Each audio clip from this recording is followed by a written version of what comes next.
YouTube channel भक्ति सरिता पर उपस्थित सभी श्रोताओं और सभी सब्सक्राइब बंधुओं का एवं सभी भक्तों का एक बार फिर से हार्दिक स्वागत एवं अभिनंदन है। तो आज हम आपको बताएंगे कि सबरी पूर्व जन्म में कौन थी। हमें कमेंट करने वाले हैं अमित सिंह जी। इन्होंने हमसे पूछा है कि बताइए सबरी पूर्व जन्म में कौन थी। तो अमित सिंह जी, हम आपके प्रश्न का उत्तर लेकर के उपस्थित हुए हैं, सुने। लेकिन श्रोताओं से हमारा निवेदन है, यदि आपने अभी तक हमारे चैनल को लाइक शेयर तथा सब्सक्राइब नहीं किया है तो कृपया हमारे चैनल को लाइक शेयर तथा सब्सक्राइब अवश्य कर दें। साथ ही बेल आइकन को भी प्रेस कर दें, जिससे कि आने वाले वीडियो का नोटिफिकेशन आपको मिलता रहे।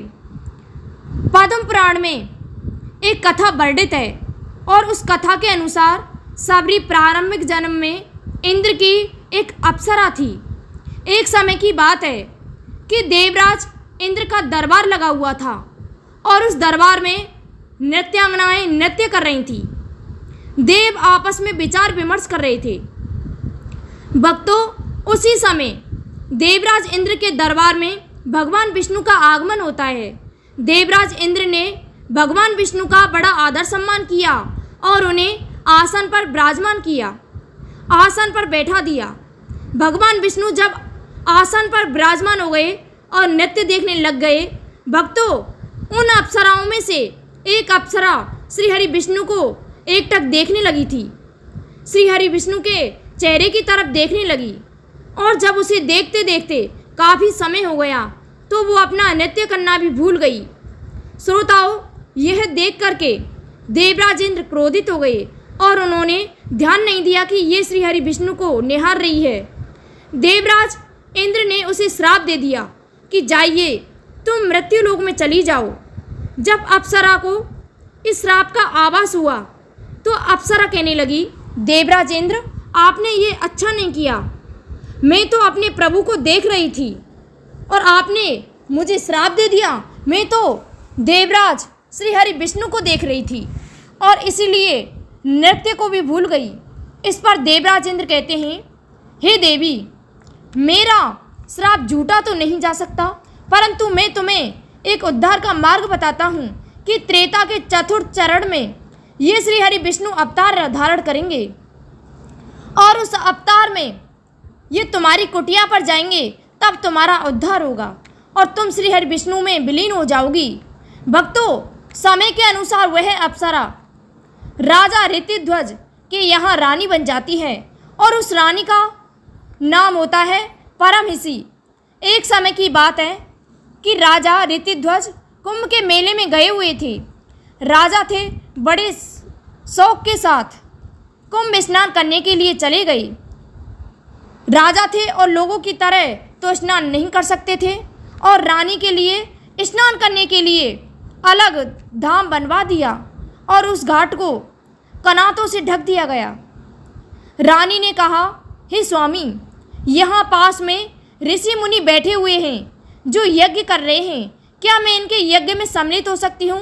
तो राजा कहने लगे कि रानी, तुम नहीं जानती कि हम राजा हैं और हमारी कुछ मान मर्यादाएं हैं, कुछ आदर्श हैं, इसलिए तुम इस यज्ञ में सम्मिलित नहीं हो सकती। रानी परमहिषी बहुत दुखी होती हैं और राजा से कुछ ना कह करके श्री हरि विष्णु की आराधना करने लग जाती हैं और श्री हरि विष्णु से वरदान मांगती हैं, हे प्रभु, मेरा कोई अलग जन्म होता तब मैं राजा की पुत्री नहीं बनूं, मैं रूपवान भी ना बनूं, सुंदर भी नहीं बनूं। मुझे तो प्रभु आप ऐसा बनाना कि मैं इन ऋषि मुनियों के यज्ञ में सम्मिलित हो सकूं, मैं ऋषि मुनियों की सेवा कर सकूं। इतना सोच करके रानी परमहंसी जल में समाधि लगा जाती है और अपना शरीर छोड़ देती है। जब रानी परमहंसी का दोबारा जन्म हुआ तो एक भीलों के कबीले में जन्म हुआ। तो भक्तों, धीरे धीरे सबरी बड़ी होती गई। कुरूप थी, सुंदर नहीं थी, परंतु भीलों ने उसका विवाह तय कर दिया। भगवान श्री राम को स्वयं सबरी बताती हैं कि प्रभु, मेरी जिनसे शादी होने वाली थी वह मांस और मदिरा का सेवन करने वाला था। मेरे विवाह में मेरे पिता ने अनेक जानवरों को बंदी बना रखा था। जब मेरी माता से मैंने पूछा कि इतने पशु पक्षी जानवरों का क्या होगा, तो मेरी माता ने कहा कि तुम्हारा विवाह होने वाला है और इन सब में जानवर से भोजन बनाया जाएगा, इन सब जानवरों का। तो माता सबरी का मन सांसारिक जीवन से विरक्त हो गया कि मेरी अकेली के स्वार्थ के लिए इतने जीवों की हत्या की। हे प्रभु, मैं शादी नहीं करना चाहती।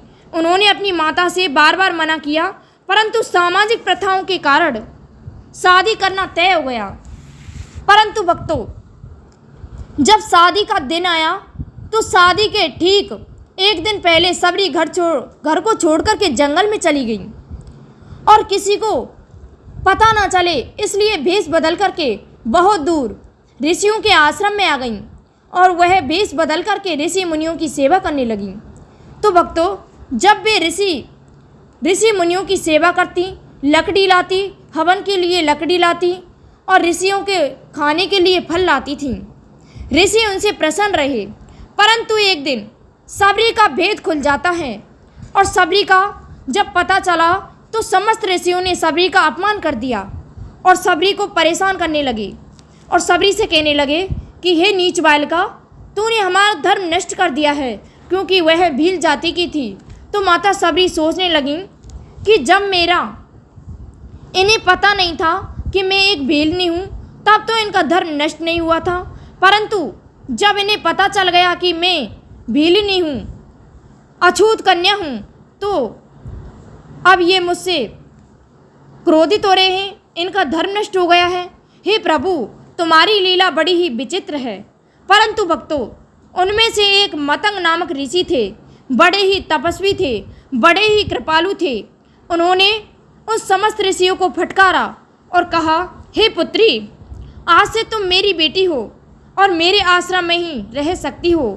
परंतु वे समस्त ऋषि और मुनि आश्रम को छोड़कर चले गए और वह भील बालिका मतंग ऋषि के साथ अपना समय बिताने लगी। भक्तों, धीरे धीरे समय बीतता गया। मतंग ऋषि जब अपने धाम को जाने लगे तो उन्होंने सबरी से कहा कि पुत्री, मेरा अब अपने धाम को जाने का समय आ गया है और मैं तुम्हें भगवान श्री राम के हवाले कर रहा हूँ। सबरी बोली, कौन है श्री राम? तो मतंग ऋषि कहते हैं कि श्री हरि विष्णु अवतार धारण करेंगे और उनकी पत्नी खो जाएगी। उसको खोजते खोजते वे तुम्हारे आश्रम तक पहुंच जाएंगे। तो भक्तों, मतंग ऋषि अपने धाम को चले गए और सबरी भगवान श्री राम का इंतजार करने लगी।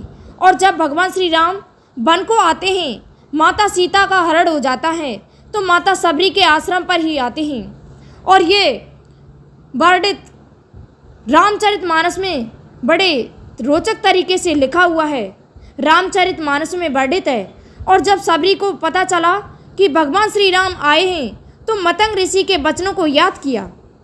भक्तों, भगवान श्री राम ने सबरी को दर्शन के लिए दिए और सबरी ने भगवान श्री राम से अपनी संपूर्ण व्यथा सुनाई। तो भगवान श्री राम कहने लगे, हे माता, मुझे तो जाति और ऊंच नीच से कोई मतलब नहीं। भगवान श्री राम कहते हैं, कह रघुवर सुन भाम नबाता, मानो एक भगत कर नाता। भगवान श्री राम कहते हैं कि मैं तो एक भक्त का नाता रखता हूँ। मेरे यहाँ तो भक्त और भगवान का नाता है, दूसरा कोई स्थान नहीं है। और माता सबरी बेरों को चक्कर के देखती हैं, कोई बेर खट्टा है या नहीं, और भगवान श्री राम को खिलाती हैं। खट्टा बेर होता है उसे हटा देती हैं और भगवान श्री राम बड़े प्रेम से उन बेरों को खा जाते हैं। भगवान श्री राम जब चलने लगते हैं तो माता सबरी कहती हैं कि मैं बहुत दिनों से तुम्हारा इंतजार कर रही हूँ प्रभु, अब मैं यहाँ जीवित नहीं रहना चाहती।